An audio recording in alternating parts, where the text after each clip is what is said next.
Ms. Cole, you're next, and you can begin. Good morning. My name is Chloe Cole, and I am a detransitioner. Another way to put that would be, I used to believe that I was born in the wrong body, and the adults in my life whom I trusted affirmed my belief, and this caused me lifelong, irreversible harm.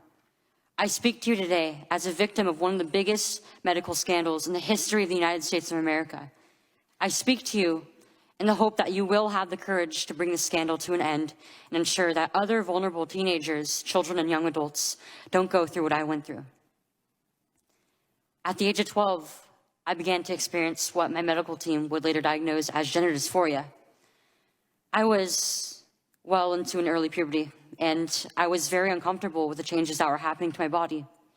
I was intimidated by male attention, and when I told my parents that I felt like a boy, in retrospect, all I meant was that I hated puberty, that I wanted this newfound sexual attention to go away, that I looked up to my brothers a little bit more than I did to my sisters. I came out as transgender in a letter I sent on the dining room table. My parents were immediately concerned. They felt like they needed to get outside help from medical professionals, but this proved to be a mistake. It immediately set our entire family down a path of ideologically motivated deceit and coercion. The gender specialist I was taken to see told my parents that I needed to be put on puberty-blocking drugs right away. They asked my parents a simple question: would you rather have a dead daughter or a living transgender son? The choice was enough for my parents to let their guard down, and in retrospect, I can't blame them. This was the moment that we all became victims of so-called gender-affirming care. I was fast-tracked onto puberty blockers and then testosterone. The resulting menopausal-like hot flashes made focusing on school impossible. I still get joint pains and weird pops in my back, but they were far worse when I was on the blockers. A month later, when I was 13, I had my first testosterone injection. It's caused permanent changes to my body. My voice will forever be deeper, my jawline sharper, my nose longer, my bone structure permanently masculinized, my Adam's apple more prominent, my fertility unknown. I look in the mirror sometimes and I feel like a monster. I had a double mastectomy at 15. They tested my amputated breast for cancer. And I was cancer-free, of course. I was perfectly healthy. There was nothing wrong with my still developing body or my breasts, other than that, as an insecure teenage girl, I felt awkward about it. After surgery, my grades in school plummeted.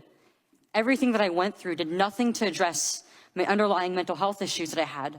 And my doctors, with their theories on gender, thought that all my problems would go away as soon as I was surgically transformed into something that vaguely resembled a boy. Their theories were wrong. The drugs and surgeries changed my body, but they did not and could not change the basic reality that I am and forever will be a female. When my specialist first told my parents that they could have a dead daughter or a live transgender son, I wasn't suicidal. I was a happy child who struggled because she was different. However, at 16, after my surgery, I did become suicidal. I'm doing better now, but my parents almost got the dead daughter promised to them by my doctors. My doctors had almost created the very nightmare they said they were trying to avoid. So what message do I want to bring to American teenagers and their families? I didn't need to be lied to. I needed compassion. I needed to be loved. I needed to be given therapy to help me work through my issues, not affirm to my delusion that by transforming into a boy, it would solve all my problems. We need to stop telling 12-year-olds that they were born wrong, that they are right to reject their own bodies and feel uncomfortable with their own skin.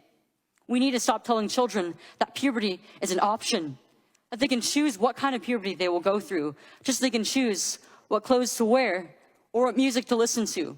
Puberty is a rite of passage to adulthood, not a disease to be mitigated. Today, I should be at home with my family celebrating my 19th birthday, and instead I'm making a desperate plea to my elected representatives.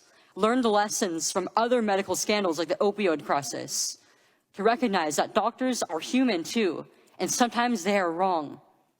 My childhood was ruined along with thousands of detransitioners that I know through our networks. This needs to stop. You alone can stop it.